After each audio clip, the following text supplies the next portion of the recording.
M72, la web radio sartoise.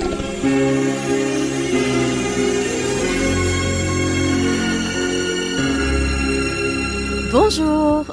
Aujourd'hui, je reçois Dirty Charlie, un groupe de joyeux drill qui nous propose une musique rock cuivrée et festive. Ce qu'ils aiment, nous faire rire et nous faire réfléchir. Ce qu'ils n'aiment pas, pratiquer la langue de bois. Groupe tourangeau, ils n'hésitent pas à s'exporter sur toutes les scènes de France. Je suis donc avec Fred. Fred, bonjour. Vous êtes le chanteur du groupe Dirty Charlie. Alors, en quelques mots, comment est né le groupe et comment est-il organisé aujourd'hui ? Eh bien, en fait, il est né en 2003 de la rencontre j'étais avec un pote, Florent, qui faisait de la guitare, tout simplement. Et puis moi, j'avais des textes et on les a mis en musique. Et depuis ce temps-là, parce que tu vois, ça fait bientôt 12 ans, on a mis quelques chansons en musique, dont certaines qu'on joue encore aujourd'hui, d'ailleurs. Et de fil en aiguille, on a fait pas mal de rencontres, quoi. Donc, en tout, il y a bien 25 à 30 personnes qui ont joué pour ce groupe depuis ces 12 dernières années. Beaucoup de rencontres, beaucoup de turnover, et puis souvent dû à des choix professionnels, puisque, en fait, comme nous n'en vivons pas, et dans la mesure où il n'est pas rare qu'il faille un peu de mobilité au niveau des métiers des uns et des autres, c'est souvent comme ça que des gars sont obligés de partir, quoi. Et donc il y a pas mal de turnover. Les influences au sein du groupe, c'est quoi ? Alors globalement, en fait, tout le monde y va un petit peu de son influence, mais ce qui ressort clairement, c'est une base rock. Tu vois, je vais parler un petit peu pour Alex, là, qui lui est plus rock, voire hard rock, tu vois, Machine Head, Motorhead, des trucs qui envoient du lourd. Pour ma part, ça va être un petit peu plus du punk et du reggae. Et on a pas mal de cuivre, on a des gars qui ont fait de la fanfare tous et qui en font dans d'autres fanfares comme les Pousses d'Épine à Blois. Et du coup tout ça, ça te fait un métissage qu'on appelle du rock cuivré. Donc c'est une base rock mais qui a tendance à tirer sur du punk, du reggae ou des trucs un peu plus ska, voilà. À la base, Dirty Charlie, c'est plus du punk rock que du rock cuivré, je crois, non ? Ouais, carrément, c'était punk rock à la base, la première formation quand on avait lancé le truc en 2003 avec Max, Gilou, Jérém, Flo et moi. Donc on était 5 quoi à la base et c'était vraiment punk rock français, un petit peu dans l'esprit des Betteraves, tu sais, on était plusieurs à avoir écouté ça. Donc c'était simple, efficace. Donc alors en 2006, ça remonte un petit peu, donc vous remportez le tremplin des Trois Orfèvres qui vous permet de sortir votre premier EP. Exactement, qui s'appelait Cork Guacamole Exhibition. Quel souvenir vous gardez de cette période ? Super bon, parce qu'en fait c'était vraiment justement les premiers gars du groupe, quoi. On avait fait un truc tous ensemble pour la première fois, un enregistrement. En 3 ans d'existence, donc on était assez contents déjà d'être parvenus à faire ça. Donc grâce aux Trois Orfèvres, on a pu enregistrer à New Dream Record à Descartes, qui est un super studio d'ailleurs, soit dit en passant. Et c'est un souvenir assez, on va dire, fondateur, particulier et fort, puisque à cette époque-là, on avait gagné le tremplin avec Jérémy, qui était le premier bassiste du groupe. Jérémy Gauthier et qui est parti quelques mois après en fait. Donc ça aurait dû être quelque part le seul EP puisque la remise en cause lors du décès de notre pote, t'imagines bien, elle était plus que présente à ce moment-là, l'intérêt de continuer le groupe.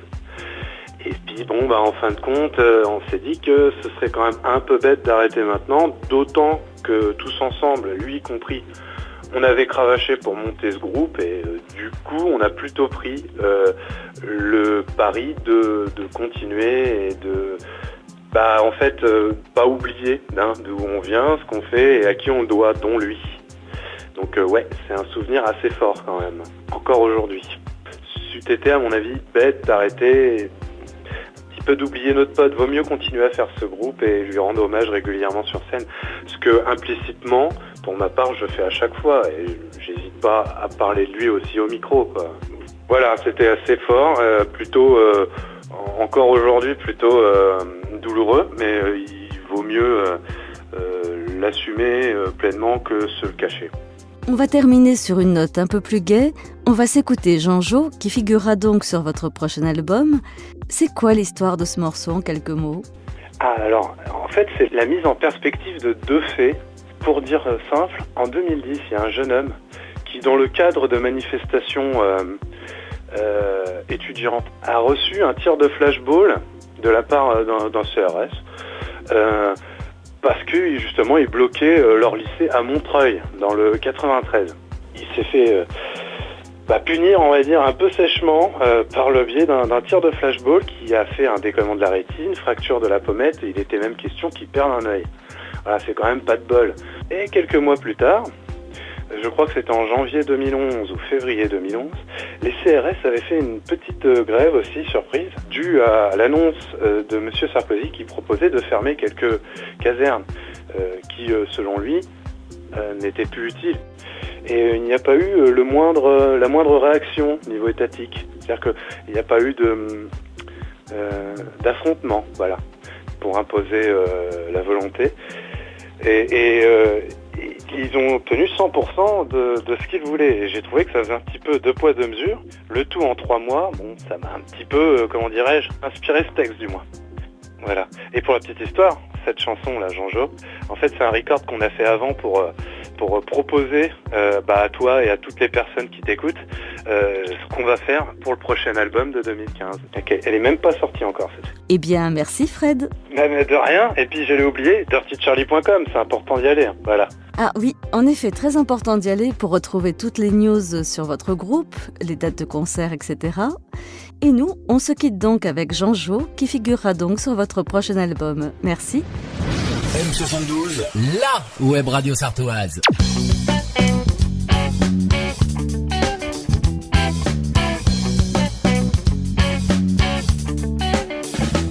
Jérém se lève comme chaque matin, traîner sa flemme de bac -1. Jérém se lève comme 4 matins pour faire sa grève de lycéen. Une fois par an depuis 40 piges, on se rebelle, les lycées suivent. Rien de violent, rien de gênant, ça c'est la France, mais pas seulement François 30 piges. Dans la police, embrasse sa femme et le front de son fils. Aujourd'hui, François va bouger la barricade devant un lycée. Chemin faisant, et Johnny écoutant. François fantasme sur son joujou qui crache des billes en caoutchouc. C'est ça les gars, faut se battre pour ses idées. Et comme ça on transcrirait à la télé. Allez les gars, faut se battre pour le pays. Comme l'Égypte et la Tunisie, ça va finir en pyrolyse.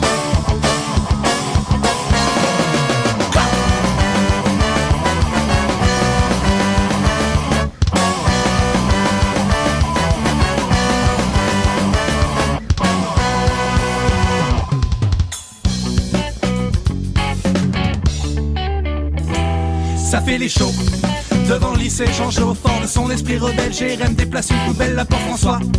Voilà la belle occasion, il n'a pas pu résister à tester son nouveau jouet. Légère blessure, selon la préfecture, y'a qu'une rétine décollée et quelques os de la face cassée. Un bien nouveau à la matraque au flashball, à chaque grève ça mate violemment, sauf pour les flics évidemment. Aujourd'hui en France, quand nos keufs manifestent, j'aimerais à leur tour qu'on leur casse la gueule à grands coups de CRS. C'est ça les gars, faut se battre